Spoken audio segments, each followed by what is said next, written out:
Olha, a pressão para bater meta no trabalho todo mundo conhece, né? Mas existe uma linha bem fininha entre o que é motivação e o que já vira assédio.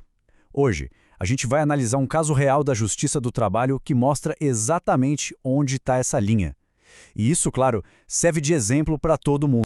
Pense um pouco sobre isso. Será que o chefe pode chegar e divulgar para todo mundo um ranking de quem está produzindo mais e quem está produzindo menos? É uma prática que a gente vê em muitos lugares. Mas será que isso está dentro da lei? A resposta, olha, pode surpreender. Vamos descobrir o que a justiça decidiu sobre uma situação exatamente assim. Então, vamos entrar na história. Tudo começou quando uma funcionária resolveu levar o empregador dela para a justiça. E não era qualquer empregador, era um dos maiores bancos do país.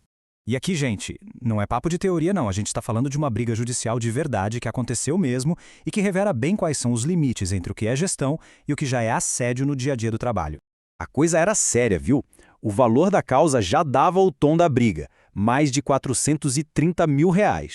Era uma funcionária sozinha contra uma gigante financeira. Imagina a dimensão disso. E o que estava no centro de toda essa confusão? Uma acusação bem pesada, assédio moral. Mas tá, o que isso queria dizer na prática nesse caso específico? Assédio moral, gente, não é só um chefe que pegou mais pesado um dia ou uma cobrança mais firme. É uma coisa que se repete, sabe? Uma conduta abusiva que tem o objetivo de humilhar, de constranger a pessoa, até o ponto de tornar o ambiente de trabalho simplesmente insuportável. E aqui estão os detalhes do que ela alegou. A funcionária disse que a gestão não só pressionava para bater meta, mas fazia isso do pior jeito possível, expondo para todo mundo quem estava indo bem e quem estava indo mal, criando comparações humilhantes entre os colegas e até com aquelas ameaças indiretas, sabe? Tipo, quem não bater a meta já sabe. Agora, uma coisa é chegar e acusar.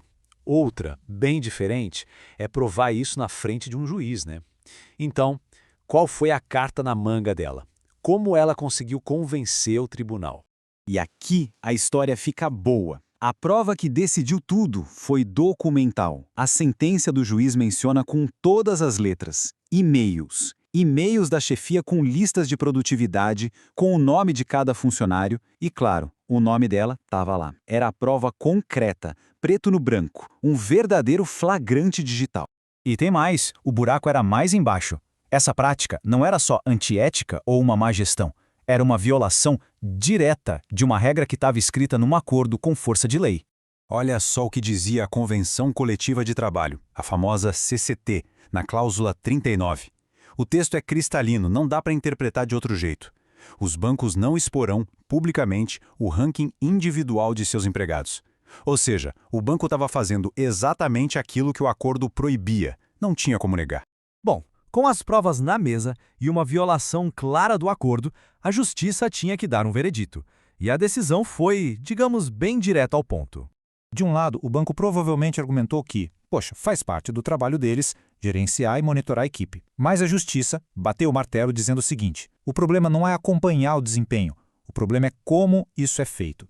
Essa exposição pública foi considerada humilhante, vexatória e que só servia para criar um ambiente de tensão e rivalidade tóxica. E essa citação aqui da sentença, olha, é a chave de tudo. O juiz deixou claro que a jurisprudência, que é o conjunto de decisões anteriores de outros tribunais, já considera essa técnica de expor ranking de funcionário como algo ilícito. Isso mostra que não foi uma decisão isolada, sabe? É um entendimento que já está consolidado na Justiça do Trabalho. E aqui tem um conceito jurídico muito interessante. Dano moral in re ipsa. O que isso significa? Basicamente que o dano é tão óbvio pelo que aconteceu que nem precisa de prova. A simples existência daqueles e-mails com o ranking já era o bastante para a justiça entender que ali houve sofrimento, que houve humilhação. O ato por si só já era a prova do dano. Pois é, a condenação chegou e com ela veio a conta. Essa prática de gestão abusiva acabou saindo bem cara para o bolso do banco. O valor da indenização por danos morais para a funcionária foi de R$ 35 mil. E para a gente ter uma ideia do peso disso, a própria decisão judicial faz questão de apontar que esse valor era mais de 8 vezes o último salário dela. Isso é um sinal claro de que a justiça levou o caso muito a sério e quis que a indenização fosse significativa. E a conta não fechou aí não. Além da indenização para a funcionária, o banco ainda foi condenado a pagar 2 multas diferentes por ter desrespeitado a convenção coletiva. É para mostrar que esses acordos têm que ser cumpridos. Certo. Depois de toda essa história, o que fica de lição? Dá para tirar conclusões bem importantes aqui, tanto para quem é empregado quanto para quem emprega. Vamos resumir os pontos principais então. Primeiro, expor ranking de funcionário publicamente não é só uma ideia ruim. Pode ser ilegal. Ponto.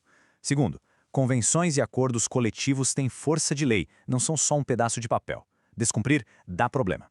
E o mais importante de tudo, a maneira como a gestão cobra resultados faz toda a diferença. Métodos que humilham, que causam estresse de propósito, isso tem nome. E perante a lei, o nome pode ser assédio moral. E tudo isso nos leva a uma reflexão final, que vai além desse processo judicial. No nosso dia a dia, no trabalho, o que realmente cria um ambiente produtivo, saudável? E o que, por outro lado, só cria um ambiente tóxico? A resposta para essa pergunta é o que separa uma empresa boa de se trabalhar de um lugar que ninguém aguenta ficar.